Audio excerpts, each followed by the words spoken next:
isso aí, rapaziada. Sandy WS na voz, chegando improvisadamente. Então, rapaziada, não sei o que eu vou falar hoje, tá ligado? Aproveitei que o microfone tava ligado aqui. Desculpa se tiver com algumas interferências, algum picotamento, mas é que meu microfone tá com um probleminha, não sei o que é ainda, mas vou descobrir. Não sei se é a cápsula, se é o fio, mau contato, o que é. Então é isso aí, né, rapaziada? Vamos falar hoje sobre... Deixa eu ver aqui. Sobre a exploração, né, velho? Vi um tema aqui na minha cabeça agora. Vamos falar sobre a exploração, né? A exploração, tá ligado? Uma coisa que eu condeno muito é tu explorar, tu se prevalecer, tu se beneficiar, geralmente do outro, né? Tu usar da tua patente, do teu título, honorário, seja o que for, tá ligado? Pra explorar um ser, pra explorar um cidadão, né, cara? Eu condeno muito a exploração, tá ligado? O tu receber mais do que tu dá, sabe? Tu receber mais do que tu dá.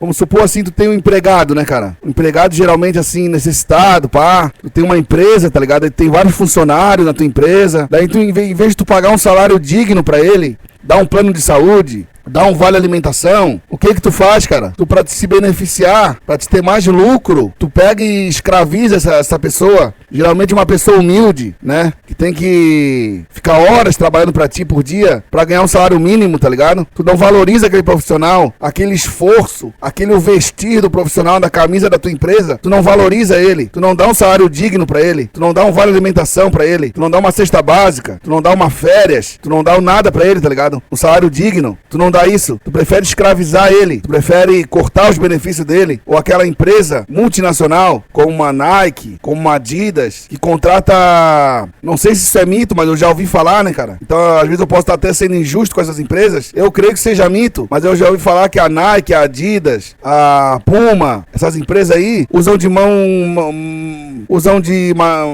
é que se diz?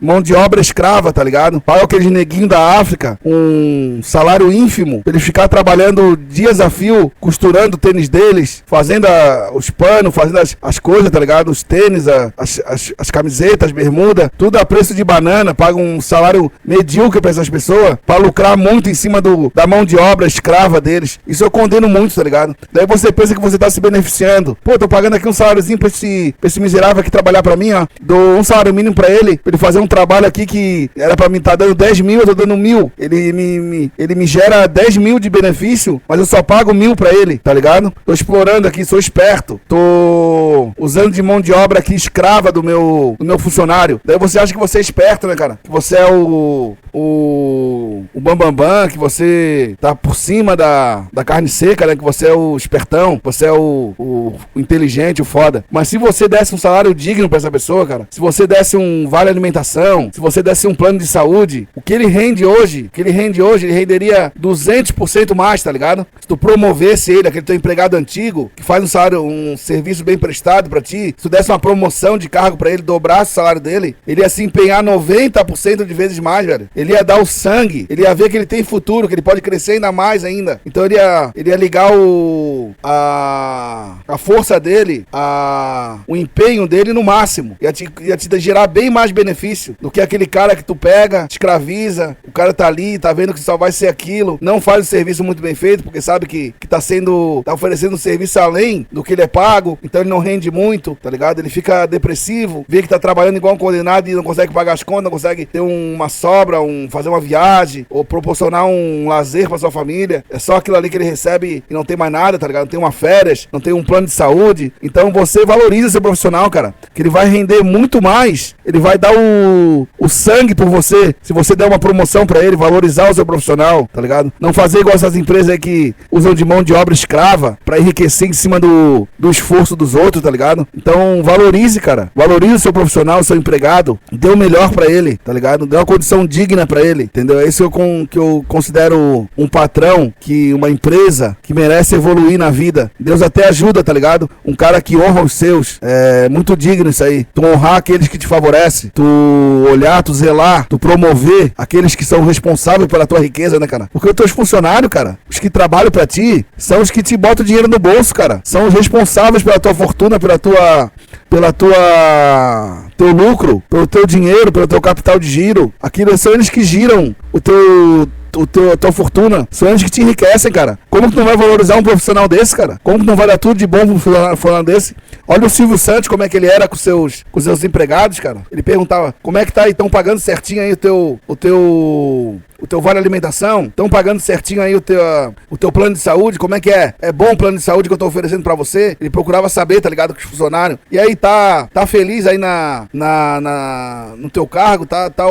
A empresa SBT tá te tratando bem? Como é que tá o tratamento aí? Os teus chefes estão te tratando bem? Sempre preocupado com o funcionário, cara. Porque é o funcionário bem tratado, bem respeitado, que vai te dar cada vez melhor resultado, cara. Bota na sua cabeça, cara. Se você trata mal o seu empregado, seu funcionário, você só tem a perder dinheiro, perder lucro. Ele não vai render como pode, cara. Ele não vai dar o seu desempenho máximo. Então valorize o seu profissional. Seja até a sua empregada da sua casa, né? Seja até a sua empregada, a sua diarista, o seu jardineiro, o seu motorista. Valorize ele, cara. Trate bem, trate com carinho. Se você não pode dar um salário mais alto, pelo menos trate ele bem. Dê o básico bem feito. Se você não pode, né? Trate bem, trate com carinho, respeito, cara. Entendeu? Não é porque ele é um motorista, porque ela é uma faxineira, que ela é menos digna que você, cara. Ela merece respeito. Ela merece um tratamento digno, cara. Entendeu, rapaziada? Porque explorar o outro nunca foi sinal de inteligência, cara, mas de miopia moral. Miopia moral. Quem se beneficia do esforço alheio, sem oferecer dignidade, constrói riqueza frágil. Nenhuma fortuna erguida sobre a humilhação do outro, se sustenta por muito tempo, cara. O verdadeiro poder não está em extrair até o último centavo, mas em multiplicar o valor humano, cara. Um trabalhador respeitado rende mais, cria mais, entrega mais, tá ligado? Quando alguém sente que tem um futuro, ele trabalha com alma, não só com o corpo. Salário digno, respeito e reconhecimento não são gastos, são investimentos, cara. Quem trata a gente como número, recebe resultado mecânico e limitado. A exploração gera desânimo, adoecimento e indiferença, cara. A valorização gera lealdade, excelência e crescimento coletivo. O patrão que honra seus funcionários, honra a própria trajetória, porque são eles que sustentam a engrenagem, o lucro e a prosperidade. Nenhum cargo torna alguém superior em dignidade. Nenhuma função diminui o valor do ser humano. Faxineiro, motorista, operário ou executivo. Todos merecem respeito, cara. Grandes líderes entendem isso palavrinha difícil, cara. Intuitivamente, tá ligado? Por isso empresas humanas sobrevivem às crises. Por isso negócios éticos atravessam gerações. Quem explora pode até ganhar rápido, mas perde longevidade. Quem valoriza cresce devagar, mas cresce sólido. A prosperidade verdadeira caminha junto com a justiça. Deus não sustenta projetos baseados em desonra. A vida cobra e o que é retirado à força, tá ligado? A vida cobra do que foi retirado à força e recompensa quem constrói junto, não quem pisa nos outros. Valorizar pessoas não é caridade, é inteligência, é humanidade, é visão de futuro. Falei bonito? Sandi WS na voz. É isso aí.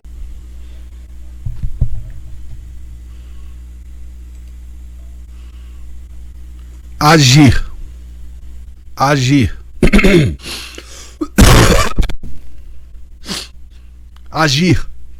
A condição de agir. Todos possuem a capacidade de agir. Olhemos, por exemplo, para os deficientes, desprovido de membros superiores, que cria obras de arte magnífica com os pés. Mesmo diante de limitações, a ação é possível.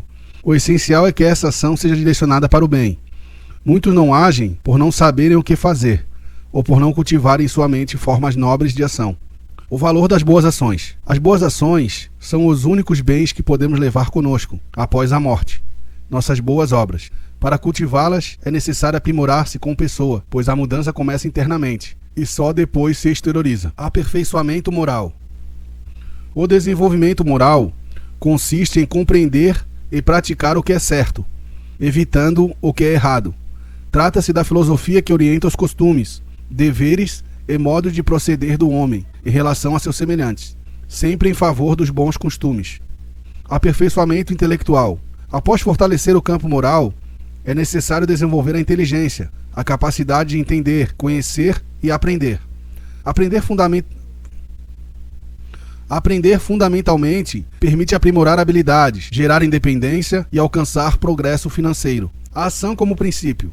O aperfeiçoamento moral e intelectual exige ação. Ler a Bíblia, obras de autoajuda e livros voltados à moralidade fortalece o caráter. Estudar e aplicar conhecimentos especializados desenvolve habilidades práticas. Por consequência, evoluímos financeiramente, colhendo os frutos que nossos esforços adquiridos com capacidade de auxiliar ao próximo. A multiplicação do bem. Sem ação não há reação. Sem reação não há resultado. Permanecer inerte impede a evolução. Ao alcançar sucesso financeiro, podemos ajudar outros por meio de doações e serviços, multiplicando ainda mais o bem realizado.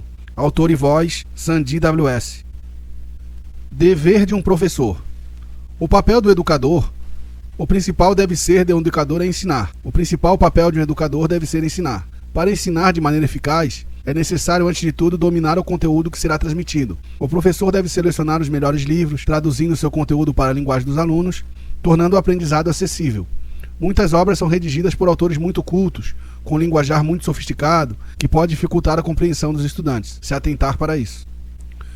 Qualidade acima da quantidade. Não se trata de abarrotar o aluno com matérias, mas de assegurar que cada tema seja plenamente compreendido. Mas vale ensinar menos conteúdos de forma clara e consistente do que muitos mal absorvidos. Clareza e repetição. A comunicação deve ser pausada, clara e didática. Clareza e repetição. A comunicação deve ser pausada, clara e didática. O aprendizado requer repetição, introduzir o tema, explicar o significado de palavras complexas, exemplificar, resumir ao final da aula. E na aula seguinte, recapitular brevemente os conceitos previamente apresentados. Este é o método que garante que o aluno se situe e compreenda e evolua no conhecimento. Responsabilidade do professor. O fracasso do aluno muitas vezes reflete na incapacidade do educador. Professores competentes em conhecimento, mas ineficazes em transmitir, podem frustrar o aprendizado e culpar injustamente os estudantes. Quando uma turma inteira apresenta baixo rendimento, é indicativo de responsabilidade docente. Incentivo ao reconhecimento. Uma proposta eficaz é premiar os melhores professores. Os 15 mais votados por seus alunos, em votação secreta, poderiam receber abono de 30% no salário, por bimestre. Paralelamente, os melhores alunos também poderiam ser reconhecidos, mensalmente, acumulando pontos que resultariam em prêmios ao final do mês, como notebooks, consoles de videogame ou fones de alta qualidade. Esse sistema incentiva o esforço, o comprometimento e a dedicação de ambos, professores e alunos. Texto e voz, Sandy WS. Aprendizado pela repetição. O cérebro como máquina perfeita. Nosso cérebro é uma máquina extraordinária. Porém, para atingir seu potencial, seja plenamente aproveitado, é necessário exercitá-lo corretamente. Quando não o fazemos, nada se fixa de maneira duradoura. Tudo se perde. O cérebro é nosso maior bem, mas em geral utilizamos apenas uma fração de sua capacidade. Filtragem e repetição de informações. Vivemos em um mundo saturado de informações. Nosso cérebro atua como um computador, filtrando dados conforme sua relevância. Aquilo que utilizamos é retido, enquanto que não nos praticamos é descartado. Analogicamente, nossa memória possui RAM, corresponde ao aprendizado temporário, que se apaga posteriormente. Disco rígido representa o aprendizado que praticamos e exercitamos, permanecendo por mais tempo conosco. A prática como chave do aprendizado. Tudo o que desejamos gravar na memória permanente exige esforço. Não basta ler, é preciso entender, traduzir o conhecimento com nossas próprias palavras e praticar continuamente. Quanto mais exercitamos, mais assimilamos, consolidando o aprendizado de forma duradoura.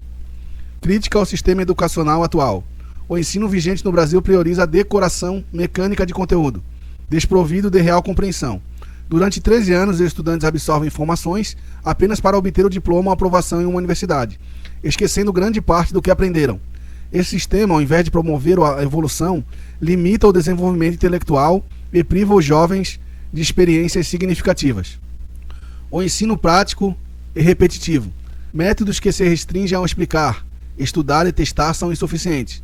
A verdadeira aprendizagem ocorre quando o aluno pratica de forma exaustiva, repetindo tarefa até internalizar o conhecimento. A escola e o professor desempenham um papel central nesse processo, devendo capacitar-se continuamente, verificar se o método é eficaz e aprovado pelos alunos, criar identificação do estudante com a profissão e tema estudado. A repetição prática é, portanto, o caminho para o verdadeiro aprendizado. Autor e voz, Sandy WS. Acabou isso aqui, acabou. O tempo.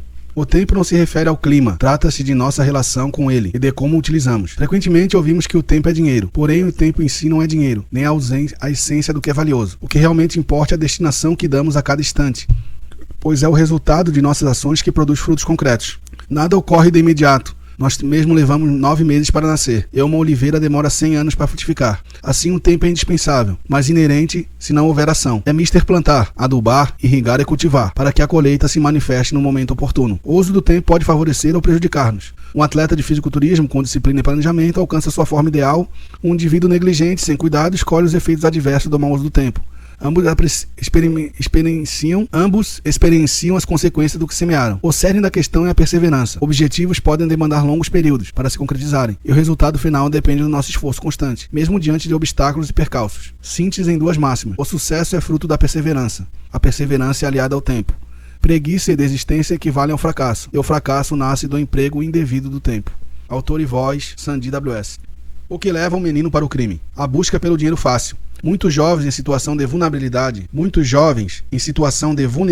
social são atraídos pelo dinheiro rápido e ostensivo. Observam seus pares no tráfico, vestindo roupas de grife, manipulando armas e sendo respeitados no morro. A tentação do caminho mais curto para obter recursos é intensa, especialmente quando a honestidade exige tempo, estudo e dedicação para se formar ou adquirir qualificação técnica.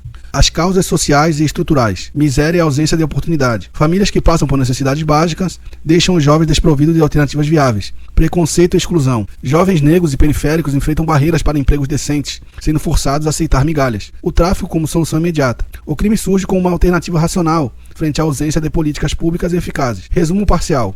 O problema não nasce do caráter do jovem, mas na negligência social e econômica, onde o tráfico ocupa o vácuo deixado pelo Estado. O ciclo do crime e suas consequências. Para o jovem menor é sempre o mais punido. Apanha, tem sua droga roubada e fica devendo ao traficante. Para a família, dependência econômica do crime, risco de violência e morte prematura. Para a sociedade, reforço do ciclo da marginalização e a perpetuação da pobreza. Conclusão parcial. O crime proporciona recursos temporários, mas não oferece futuro, sendo caminho de perdas físicas, emocionais e sociais irreparáveis. Responsabilidade do governo.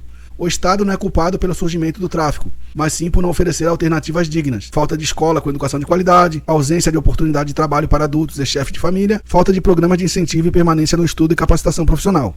O tráfico prospera onde a educação remunerada, a inclusão social e a oportunidade econômica são negligenciadas. Propostas e soluções. Educação remunerada. Pagamento de estudantes da rede pública conforme desempenho acadêmico, com valores depositados em uma poupança liberada apenas após a conclusão. Capacitação de adultos. Cursos, oficinas e qualificações profissionais para chefes de família das periferias. Capacitação de adultos. Cursos, oficinas e qualificação profissional para chefes de famílias da periferia. Inclusão no mercado de trabalho.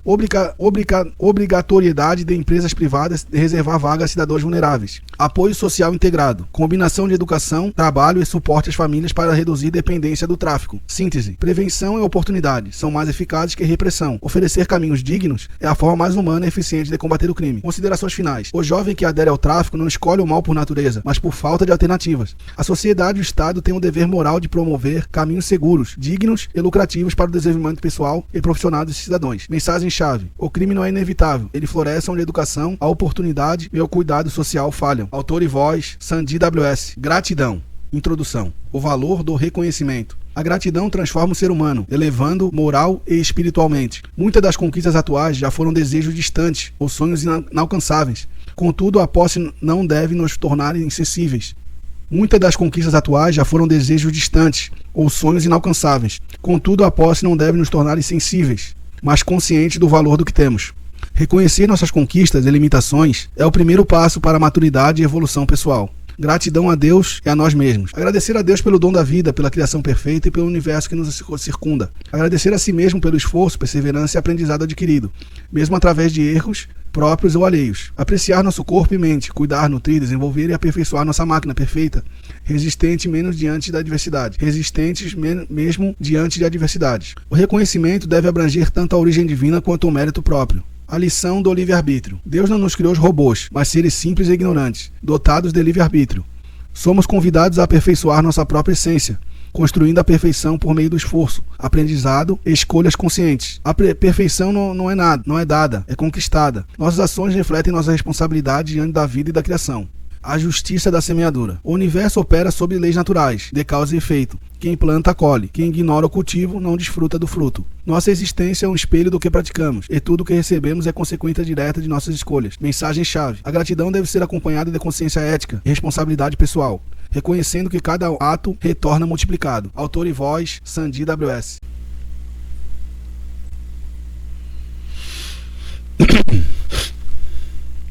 O povo tem poder e não sabe. A consciência do poder. O povo unido tem força, incontestável. Pena que muitos desconhecem o poder que detém. Se compararmos a sociedade e o governo, somos nós, o povo, que sustenta salários e mantém a máquina pública. Contudo, ao contrário do que seria razoável, verificar-se, por vezes, que os agentes políticos comportam-se como se detivessem autoridade superior ao soberano real, o cidadão. Inversão de papéis. Hoje, paradoxalmente, o empregado, o político, muitas vezes age como se comandasse o patrão, o povo. Isso representa uma grave inversão de valores e responsabilidades. Democracia sem participação ativa do povo degenera em observação passiva. Organização e ação cívica. Precisamos organizarmos e exigir nossos direitos. A mobilização popular, quando orientada por objetivos claros, é capaz de transformar um país. Para tanto, é imperativo definir demandas preciosas, unir-nos em torno de um ideal comum, atuar sempre de forma legal, ordeira e estratégica, prioridade e reivindicações. Propomos medidas de natureza democrática e republicana, tais como revogação da imunidade parlamentar a quem comete crime de corrupção, tratamento rigoroso e transparente contra a corrupção, com penas exemplares, conforme o ordenamento jurídico e julgamento público. Ampliar mecanismos de participação direta, plebiscitos e referendos para matéria de grande impacto. Fortalecer políticas públicas de saúde e educação, gratuitas e de qualidade. Maior transparência e controle social sobre os recursos oriundos do povo. Mecanismo democrático propostos. Para reforçar a soberania popular, sugerimos que leis sensíveis sejam submetidas à consulta popular, plebiscitos, antes da sanção. Que a sociedade disponha de instrumentos efetivos para pedir revisão ou veto por meio de abaixo-assinados com critérios claros. Que instituições de fiscalização e controle, Ministério Público, Tribunais de Conta, ouvidorias, atuem com independência e agilidade. Ações práticas e legais para mobilização. Propomos um roteiro cívico e legal de ação. Iniciar campanhas de abaixo-assinado em praças e plataformas digitais, com ampla divulgação da mídia. Encaminhar as petições aos órgãos competentes, câmaras, assembleia, procuradorias, e exigir resposta pública. Realizar manifestações pacíficas, atos solenes e vigílias públicas para manter a pressão. Se for o caso, promover greves legais e paralisações setoriais, organizadas por sindicatos e entidades representativas, dentro do marco jurídico. Potencializar o poder do voto, campanhas de conscientização para a participação eleitoral, fiscalização de candidaturas e promoção de candidaturas comprometidas com a causa. Responsabilidade e limites. A luta popular eficaz respeita a lei e a ordem pública. A desobediência civil consciente pode ser instrumento legítimo em democracia para promover mudança, porém seus riscos e consequências devem ser avaliados, sempre priorizando métodos pacíficos e juridicamente fundados. Conclusão. O chefe legítimo é o povo, o empregado ou o político. Recuperar essa ordem exige organização, clareza de propósito, união e persistência. A mudança é possível quando a maioria se mobiliza, não por ódio, mas por justiça, transparência e responsabilidade. Autor e voz, Sandy WS. O trabalho. O Mestre Jesus nos revela muito sobre este tema e demonstra grande apreço pelo trabalho, desde que seja edificante, moderado, encarado como meio de servir, uma dádiva, uma bênção. Ele nos proporciona os frutos merecidos de nossos esforços e nos oferece a oportunidade de servir ao próximo e à sociedade. É importante ocupar nosso tempo com algo útil, mas Jesus condena os excessos, a desvirtualização dessa dádiva que Deus nos deu. Trabalhar em demasia com o único intuito de acumular dinheiro, sem considerar outras áreas essenciais para a nossa evolução, é desaprovado. Ele também nos ensina a não nos apegarmos ao fruto de nosso trabalho, evitando ficarmos presos a coisas materiais desse mundo. O trabalho é necessário, em todos os ramos são dignos, exercendo papel fundamental na colaboração com a sociedade. A formação de um profissional depende de uma educação de qualidade. Quando esta falha, a capacidade do profissional fica aquém do esperado, especialmente se comparado ao ensino privado. Assim, o governo deve investir em educação eficaz, para que os profissionais formados sejam competentes e capacitados. Observação. Atualmente o trabalho ocupa grande parte de nossa vida, das pessoas.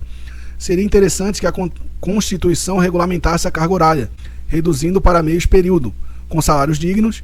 Isso geraria mais empregos, equilibraria a vida profissional e pessoal, permitiria que as pessoas dedicassem tempo a atividades essenciais para sua evolução e bem-estar. Autor e voz, Sandi WS.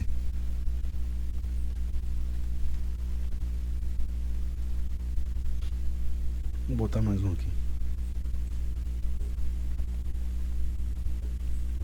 Ajudar a quem precisa. Só assim podemos ajudar a nós mesmos. Introdução. Só ajudando os outros podemos realmente melhorar a nós mesmos. Essa é uma verdade absoluta. Uma pessoa que dedica seus esforços a um projeto de auxílio ao próximo tem méritos enormes em vida e, após a passagem para o outro plano, será reconhecida como alguém de valor inestimável.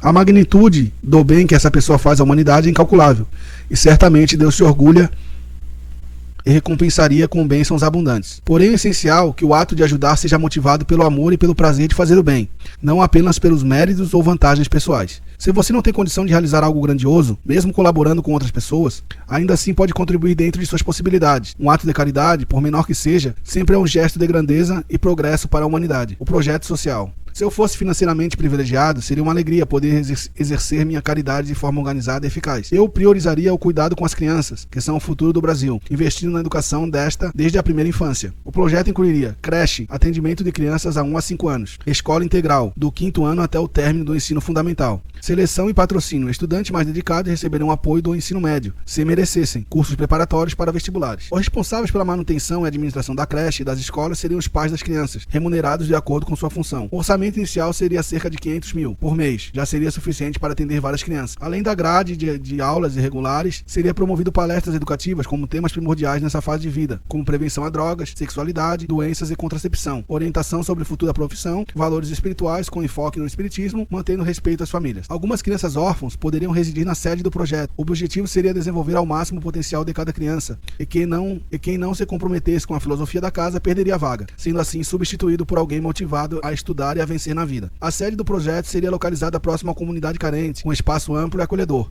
em uma construção simples, porém funcional e bonita, orçada em cerca de 5 milhões. O projeto seria implementado gradualmente, começando com a creche e evoluindo à medida que os alunos avançassem. Incentivos do governo e parcerias com empresas privadas seriam buscados para dar sustentabilidade e profissionalismo ao projeto. O objeto final é gerar frutos significativos para as crianças e famílias, proporcionando esperança e realização. Formar seres humanos íntegros, de bom caráter, academicamente capacitados, independentes e exemplo positivo para a sociedade. Seria a missão cumprida da minha vida. Autor e voz, Sandi WS. 1, 2, teste. E aí, rapaziada, Sandi WS na voz, chegando improvisadamente. E aí, rapaziada, como é que vocês estão? Tudo às pampas? Tudo tranquilo? Aqui tudo sossegado.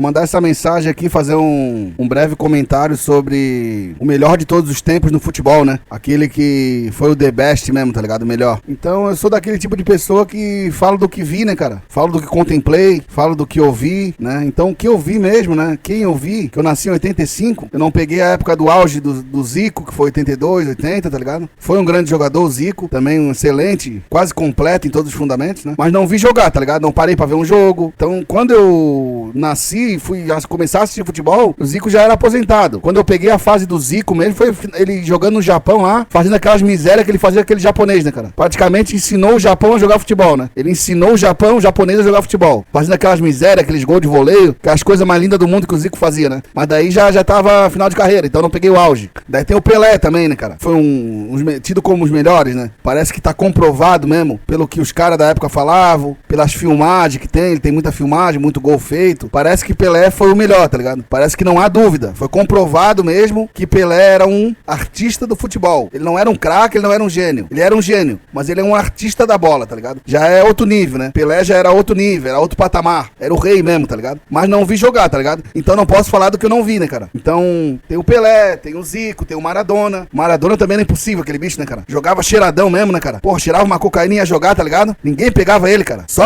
Nem com paulada pegava ele, cara. Ele fugia ele pulava por cima. Os caras iam parar ele com paulada, com voadora, com carrinho. Ele pulava por cima, cara, fugia. O cara tava tão alterado, tão cheirado, tão adrenalizado que não tinha o que parava aquele bicho, cara. Pra parar ele só dando um tiro mesmo, cara. Quando ele pegava a bola, ninguém tirava a bola do pé daquele bicho, cara. Maradona foi um dos grandes também. Depois do Pelé foi o segundo, tá ligado? Daí temos aí um cara que eu vi jogar muito, né? Na minha infância, principalmente que ele jogou muito no Flamengo, né? Que é o Romário, né, cara? Romário também foi um dos grandes, né? Levou a Copa do Mundo nas costas, trouxe o Mundial pra nós. Praticamente, se não fosse o Romário naquela Copa, nós não tinha ganho. Ele fez tudo, os gols, tá ligado? Ele fez miséria, né? Naquela Copa, acho que numa Copa do Mundo, ninguém fez mais que o Romário, né? Em termos de Copa do Mundo, né? Que é o auge do futebol. É o torneio máximo mesmo. É o auge, né? O máximo, o torneio máximo. Copa do Mundo, né, cara? Então, numa Copa do Mundo, que é o auge de um jogador, é o torneio máximo, onde tá os melhores mesmo, ele tá disputando entre os melhores. Ele tá fazendo gol, mas ele tá com o melhor zagueiro ali, impedindo ele, o melhor lateral, o melhor meio campo, tudo contra ele, os melhores contra ele. E contra os melhores, o Romário abusou mesmo, fez o que queria, tá ligado? Brincou, abusou, tripudiou, fez um espetáculo mesmo. O que o Romário fez naquela Copa de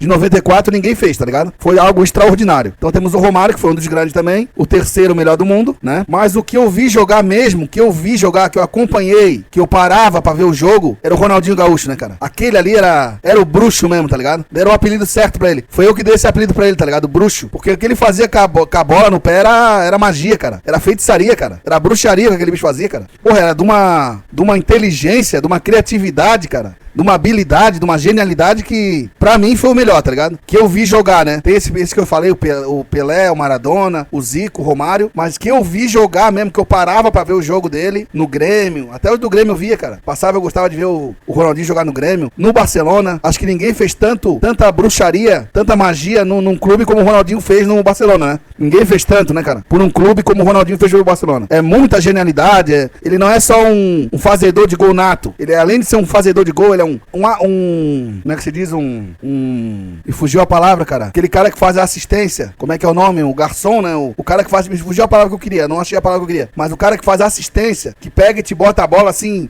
te deixa na cara do gol, assim, te dá uma jogada extraordinária que te deixa de frente pro gol, sozinho com o goleiro, te deixa na melhor condição pra te fazer o gol. Era o Ronaldinho, tá ligado? Ele jogava aquela bola por cima, aqueles lançamentos que ele fazia, que a bola caía assim na tua frente, não sabia de onde veio aquela bola, cara. Do jeito que ele batia e botava a bola onde queria, cara. Então, um exímio fazedor de gol, um exímio assistente, ninguém fazia assistência e dava passe melhor que o Ronaldinho. Isso aí já o Pelé não tem, o Maradona não tem, tá ligado? Porque eles eram artilheiros, né? Fazedores de gol. O Ronaldinho já era um jogador completo. Ele tanto fazia gol, como ele fazia assistência, driblador nato, um dos melhores dribladores que eu vi jogar. Ninguém driblou melhor que o Ronaldinho. Deixava o cara ver navio mesmo, tortava a espinha do cara, deixava o cara sem pai, sem mãe, tá ligado? Os dribles do Ronaldinho. Então ele era um fazedor de gol, um exímio assistente, fazia assistência mesmo do arco da velha, que só com bruxaria pra botar a bola como ele botava, cara. Além de ser um driblador muito bom e também um batedor de falta, né, cara? Então ele era um jogador completo, né, cara? Ele marcava ainda, ajudava na marcação, tá ligado? Então era um jogador completo. É o que eu vi jogar mais completo, que eu posso dizer que eu vi, é o Ronaldinho Gaúcho. Pra mim o melhor do mundo, tá ligado? Pra mim o melhor de todos os tempos é o Ronaldinho Gaúcho, que eu vi jogar. Mas dizem que tem melhores. Dizem que tem o Pelé, tem o Maradona, tem o Zico, tem o Romário. Mas o que eu vi jogar é o Ronaldinho Gaúcho. Além de ser um talento, assim, fora de série mesmo, ele como pessoa também me agrada muito. A personalidade dele, o jeito humilde, o jeito brincalhão, o jeito reservado dele, né? De não se vangloriar, não dizer que ele é o melhor, sempre humilde, sempre brincalhão, sempre com aquele sorrisão no rosto, né, cara? Só que tinha uma coisa, né, cara? Pra não dizer que era um jogador perfeito, tem o seu lado, né? Fora extracampo, né, cara? Era um jogador putanheiro, tá ligado? O Ronaldinho era um jogador putanheiro, gostava de mulher pra caralho, gostava de uma putaria, de uma orgia, tá ligado? De festa, não ficava um dia sem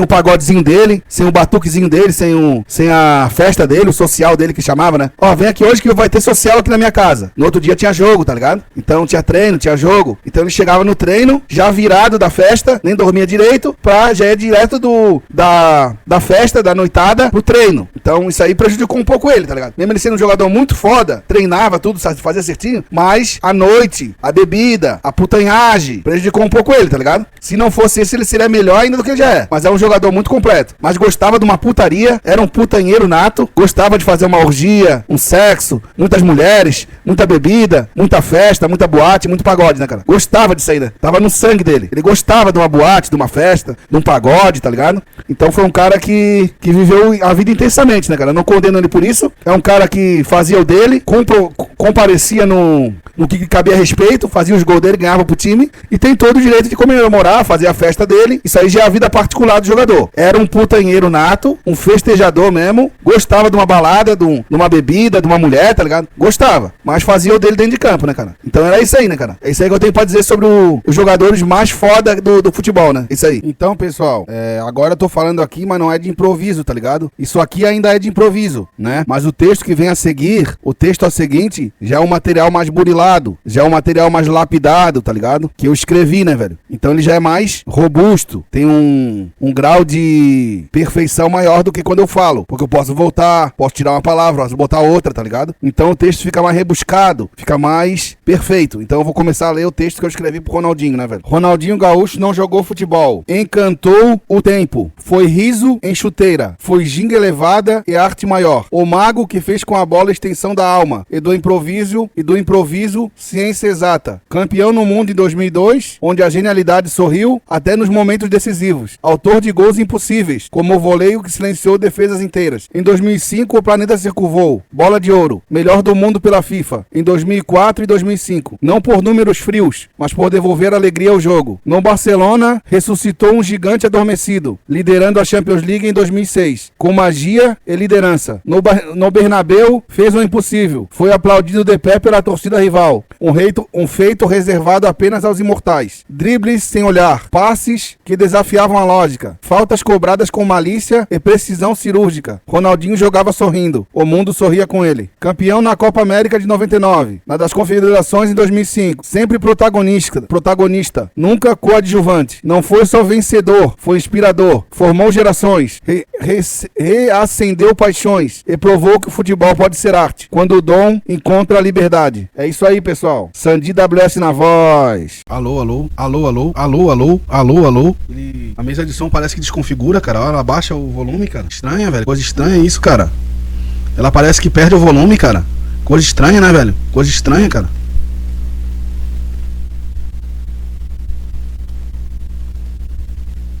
Alô, alô, alô, alô, alô, alô.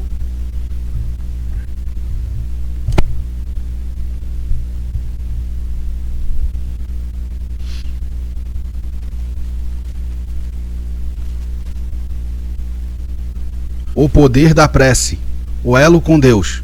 É essencial estabelecer um elo de ligação com Deus, por meio da oração. A prece possui um poder extraordinário. Sendo uma bênção, podemos nos direcionar e dirigir ao Pai todos os dias. Esse ser dotado de poderes ilimitados, Criador de todas as coisas. Ouvido divino. Tenha plena certeza que Ele ouve todos os seus filhos. Não buscamos a presença divina apenas para pedir, mas também para agradecer, conforme indicado no texto Maneira Correta de Falar com Deus, criado por Sandi, que explica como devemos nos comportar diante do Pai. Oração autêntica. É recomendável orar com nossas próprias palavras, não apenas repetir fórmulas prontas. Abrir o coração diante de Deus é essencial, pois Ele conhece tudo, inclusive nossos segredos mais íntimos. Através da prece podemos pedir perdão pelos pecados, solicitar auxílio e proteção contra o mal, receber orientação para resolver nossos problemas, inclusive aqueles que parecem impossíveis de ser selecionados. A oração é, portanto, um canal de comunicação direta com o Pai, fortalecendo nossa fé e nossa relação com Ele. Autor e voz, Sandi WS. Aos mais favorecidos. Responsabilidade com privilegiados. As pessoas de posse, celebridades, atletas, empresários, músicos de sucesso, atores milionários e também representantes do governo devem suas conquistas e suas virtudes e talentos a Deus. Sem esse favorecimento divino não seriam o que são. Deus os privilegiou mais que outros para testá-los, observando como administrariam aquilo que receberam de graça. Ninguém leva nada deste mundo, exceto suas obras, boas ou más. Portanto, é essencial dividir o que se ganhou de graça, multiplicando o benefício através de ações justas. Investimento social. Uma forma prática de contribuir com essa responsabilidade é investir em projetos sociais no bairro onde nasceram ou em comunidades carentes, em parceria com outras pessoas bem-sucedidas, patrocínios de grandes empresas com responsabilidade social, como muitas empresas fazem, né? Livrá-los das drogas e do crime, ocupá-los com atividades úteis e educativas, proporcionar formação profissional para o futuro. O valor de transformar vidas. Há muitos talentos esperando para serem descobertos. Nada é mais gratificante do que ver o sorriso de uma criança feliz, através de iniciativas como o AfroReg, Criança Esperança, Teleton e outros projetos que oferecem esperança aos jovens. O governo e as ONGs também deve unir forças para ampliar essa oportunidade, oferecendo curso, palestra, empregos e educação, mesmo que para aqueles que não possuem talento artístico. O legado pessoal. Imagina criar uma fundação com meu nome, projetada por mim, capaz de transformar uma vida de um ser humano. É motivo de orgulho, dar uma chance, uma oportunidade, permitir que alguém evolua moral e intelectualmente, aprendendo uma profissão e se tornando um indivíduo produtivo. É uma das maiores satisfações que alguém pode experimentar. Contribuir para melhorar o mundo dessa forma é dever daqueles que receberam mais. Autor e voz, Sandy W.S. O egoísmo. Definição. O egoísmo é um sentimento ou postura de indivíduos que se preocupam apenas com seus próprios interesses, ignorando o bem-estar alheio, enraizado nas entranhas do ser humano. Constitui um verdadeiro câncer moral, fonte das mais graves mazelas e infortúnios da humanidade. Os estágios do egoísmo. Estágio 1. O egoísmo primário. Nesse estágio, o egoísmo não é amor próprio, mas uma paixão desvairada por si mesmo, que impede qualquer ação e benefício ao outro, exceto se houver retorno imediato. Tudo é feito por interesse próprio e ninguém mais importa além de si mesmo. Segundo estágio, egoísmo avançado. Irmã da ganância e rival da caridade. O egoísmo nesse nível já se nutre e se fortalece. O indivíduo passa a praticar injustiças, crimes e violência para satisfazer seus desejos, prejudicando o próximo deliberadamente. Aqui ele já não se prejudica diretamente, mas oprime e lesiona os outros para alcançar seus caprichos. Estágio 3. Egoísmo máximo. Esse é o nível mais pernicioso, aliado a da inveja e inimigo do amor. O egoísmo máximo, além de cometer todas as ações do segundo estágio, sofre e se entristece com o sucesso alheio, criando obstáculos e dificuldades para seus semelhantes, mesmo sem conflito direto, apenas pelo desejo de prejudicar e não conseguir vê-lo bem. A interconexão dos sentimentos malignos. Sentimentos como egoísmo, vaidade, orgulho, ódio, inveja e vingança nunca agem isoladamente. Um sempre desperta o outro. A inveja pode surgir do ódio, o orgulho da vaidade e a vingança de todos eles combinados. Como dominar o egoísmo? Para neutralizar esses sentimentos, reconhecer que prejudicar a si mesmo. Reconhecer que prejudicam a si mesmo. Entender que geram sofrimento e arrependimento. Praticar os antônimos: caridade, desapego e renúncia, e amor. Ao praticar essas virtudes, elevamos nossa alma, nossa vibração, transformando nossa vida e superando o domínio dos vícios morais. Reflexões sobre o egoísmo. O egoísmo causa ignorância, cólera e descontrole, origem dos problemas do mundo. O valor do homem é determinado pelo grau que se liberta do ego.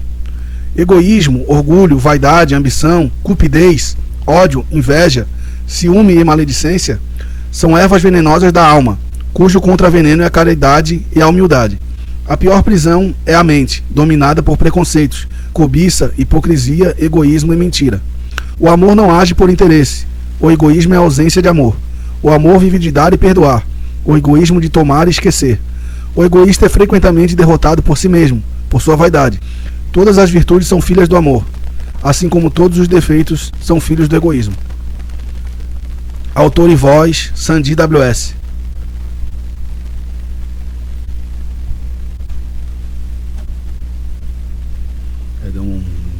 A hora do Senhor chegará, o propósito divino. A hora do Senhor não chega para o bem dele, pois é perfeito e não necessita de nada, mas para a felicidade de seus filhos, aqueles que nele creem. Considero que a chegada da nova era na Terra é necessária, pois a humanidade não pode mais permanecer à deriva. A intervenção divina objetiva preservar o planeta e impedir que o homem, se deixado ao abandono, destrua a Terra, a criação do Senhor. A separação do joio e do trigo. Caso seja o momento da separação, da seleção, a população será filtrada conforme sua conduta, garantindo que o equilíbrio e a harmonia prevaleçam. Esta justiça restauradora visa estabelecer uma nova era, em que a vida, o amor e a sabedoria conduzam o progresso humano e espiritual. Os 8 mandamentos para a nova era. Para fazer parte desta era, não devemos temer nada, além de Deus, e devemos seguir os 8 mandamentos seguintes, criados por mim. Não dar motivo para ninguém lhe fazer o mal. Não fazer nenhum mal ao outro sem motivo. Fazer o bem ao máximo de pessoas que puder.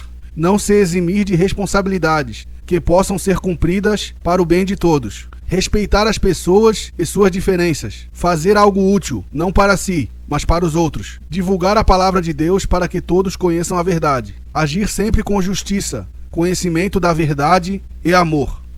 Prática do amor. Fazer o bem deve ser prioridade. Gestos simples como auxiliar um vizinho, doar um alimento, ensinar algo valioso ou promover voluntariado são expressões do amor. Grandes instituições, governos e mídia também possuem responsabilidade de promover o bem coletivo, evitando omissões que geram sofrimento. Responsabilidade e consciência. Não se eximir de responsabilidades é essencial. Quem tem o poder de fazer o bem e se omite, pratica o mal. Respeitar diferenças, combater preconceitos e avaliar sempre a utilidade de nossas ações são deveres de cada um. Divulgar a verdade. Deus se alegra ao ver um filho seu descobrindo a verdade.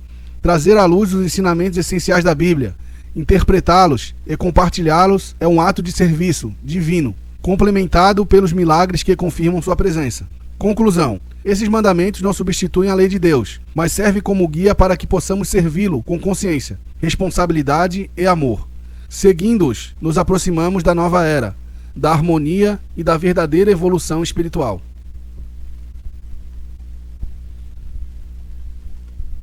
Ei, 1, 2, som, teste. E aí, rapaziada, Sandy WS na voz, chegando improvisadamente. Minto.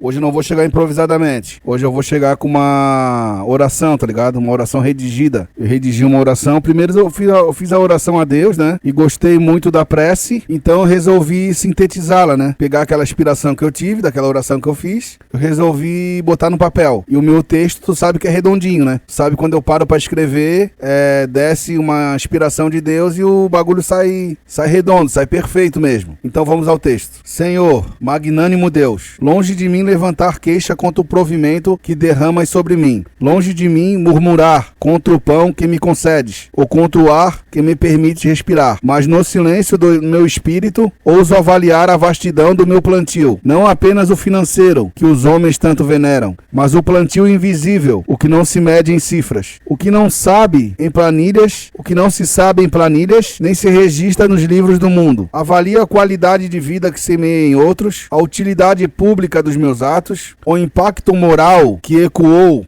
além da minha presença, os benefícios imensuráveis, incalculáveis, feitos que não cabem em palavras, colossais, tanto em número quanto em magnitude. Quantos enriqueceram sem esforço algum, recebendo ideias prontas, soluções acabadas, caminhos pavimentados por minhas dores? Quantos curei? Quantos aliviei? Quantos tiveram sua noite interrompida pela esperança que brotou da minha palavra? Quantas vidas foram preservadas, desviadas do abismo, pela orientação que flui de mim, como água que não vê, mas sacia? Quantas profecias lancei na saúde, na tecnologia, na inovação, não como vaidade, mas como serviço? Não como mérito próprio, mas como resposta à missão? Será que não vês, Senhor, as obras que ergueram, não em pedra, mas em consciência? Será que é necessário que eu enumere para que tome ciência do que foi semeado por mim? Plantações lancei onde o hectare da terra não bastariam para conter as sementes que germinaram em solos alheios. Plantações lancei onde os hectares da terra não bastariam para conter sementes que germinaram em solos alheios. Frutos colhidos por mãos que nunca tocaram enxada. Frutos que se converteram em riqueza. Frutos que converteram em riqueza, em notoriedade, em fama, em prestígio, em amor, em ascensão, em vantagem. E eu, Senhor, o que colhi? Nada, diz o mundo. Tudo, responde o céu. Colherás ainda, filho, e com juros compostos. Minha lei não falha. A cada um será dado segundo suas obras. Fica tranquilo, o que é teu virá às tuas mãos, e ninguém roubará, não apenas o financeiro, mas a saúde, a honra, o reconhecimento, a admiração, o prestígio que não se compra. Cada feito teu foi pesado, vintém por vintém,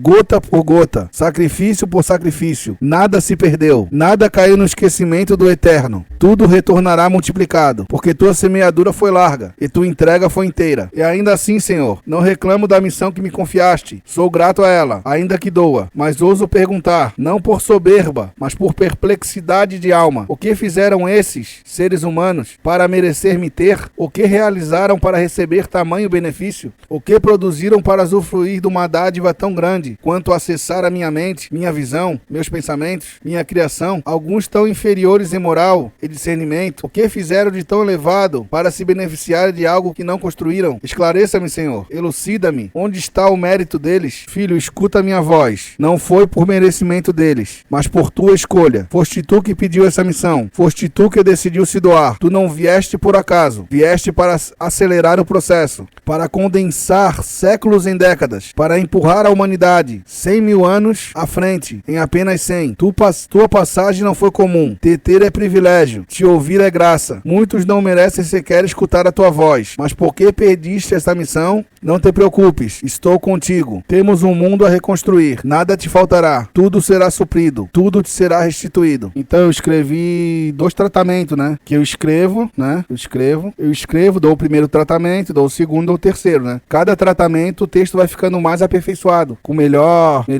vislumbre, né? Ficar com mais rebuscado, com mais polido, tá ligado? Só que eu não vou ler os outros tratamentos, eu vou deixar nesse primeiro tratamento, mas eu dei até o terceiro tratamento. Ficou ainda mais lapidado que isso, tá ligado? Mas eu vou deixar nesse, porque eu não tô encontrando os outros, mas esse aí tá bom, falou. Sandy WS na voz. Ei, 1, 2, som. É isso aí, rapaziada. A fita é nóis. Sandy WS na voz. Vou chegar agora com uma oração, né, velho? Fiz 2 orações, pá. Daí uma eu já gravei, né? E a outra eu vou gravar agora. Oração que eu fiz com as minhas palavras de improviso. E depois gostei da oração e resolvi redigi-la, escrevê-la, passá-la para o papel, né? Então captei aquela síntese de informação que eu fiz diante de Deus, diante de Jesus, diante de Arcanjo Miguel e todas as falanges do bem e até do mal, e resolvi passar pro papel. Então peguei aquela inspiração que eu tive com as minhas palavras no improviso e agora passei pro papel, que quando eu passo pro papel daí fica mais refinado, mais aperfeiçoado, né? Então foi nesses termos: oração de entrega e dependência. Deus, eu sou pequeno, falho e imperfeito, sou limitado, frágil e cheio de arestas, e ainda assim sou exatamente do jeito que te apraz. Sou aquele que quem ninguém espera nada, aquele que muitos desprezam, aquele que é julgado pelo seu estereótipo, pela sua aparência, pela embalagem que os olhos humanos insistem em avaliar. Mas tu, Pai, não sondas a aparência, tu sondas o coração. Foi assim com Moisés, tímido, inseguro, fugitivo, que tornou-se libertador de uma nação inteira. Foi assim com Davi, o menor da casa, esquecido no campo, que derrotou o gigante, venceu todas as batalhas que travou e reinou absoluto. Não por força própria, mas porque tu assim determinaste. Foi assim com José, vendido como escravo, lançado à prisão, humilhado e esquecido, que de presidiário foi erguido como governador do Egito. Não por mérito próprio, mérito humano, não por capacidade própria, mas porque tu quiseste, Pai, porque tua vontade prevalece acima de tudo. Por isso, diante de ti, eu não peço fardos leves, mas ombros fortes. Não peço riqueza, peço sabedoria, para lidar com aquilo que me confiares. Não peço vitória sobre meus adversários, peço amor no coração até mesmo pelos meus inimigos. Posso sentir tua destra repousando sobre minha cabeça, posso perceber tua mão escrevendo meu destino, com a pena da eternidade.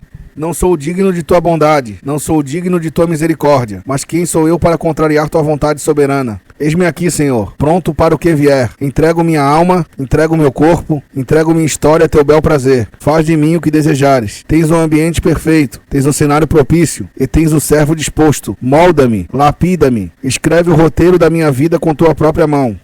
Guia-me pelas veredas que escolheres, ainda que não sejam fáceis, ainda que atravessem vales, ainda que passem por desertos. Eu abro mão da minha vontade para fazer a tua. Renuncio aos meus planos para viver os teus desígnios. Eu não te mereço, Pai, mas quem sabe um dia, pela tua graça, eu posso honrar minimamente o privilégio de servir. Tu que num piscar de olhos contempla a eternidade, que vês o futuro dos mundos como quem folheia um livro. Tu que criaste tudo o que existe e mantém o universo em perfeito sincronismo. Tu que entregaste teu Filho unigênito para salvar a humanidade caída. Pai, ergue-me, endireita-me, fortalece-me. Tem misericórdia do teu servo, desse pequeno verme que vos fala, tão dependente de tua graça, tão necessitado do teu cuidado. Foste muito generoso comigo. Conceda-me a oportunidade de retribuir, ainda que seja impossível. irretribuível a dádiva da vida. Que eu seja um testemunho vivo da tua grandeza. Que através de mim, através das minhas atitudes, através do meu exemplo, outros possam enxergar a tua face. Que eu diminua e tu cresças. Que eu desapareça e tua glória manifeste. Pois nada sou sem ti, Pai. Nada posso sem ti. Faz de mim barro em tuas mãos. Quebra-me, se for preciso. Refaça-me, se necessário. Perdoa-me, Senhor, assim como perdoa meus inimigos. Eles sabem o que fazem, mas estão submersos às paixões, às más paixões, fruto da ignorância que cega e escraviza. Permite que até mesmo eles sirvam de degraus para a minha subida e força matriz para a minha ascensão espiritual. Faz de mim a tua vontade, pois tu tens as rédeas da minha vida. Eu me entrego totalmente em tuas mãos, sem reservas, sem medos, sem condições. Obrigado por tudo. Obrigado até mesmo pelo que não compreendo. Obrigado até pelo que dói. Eu vos amo, Pai, mais do que tudo.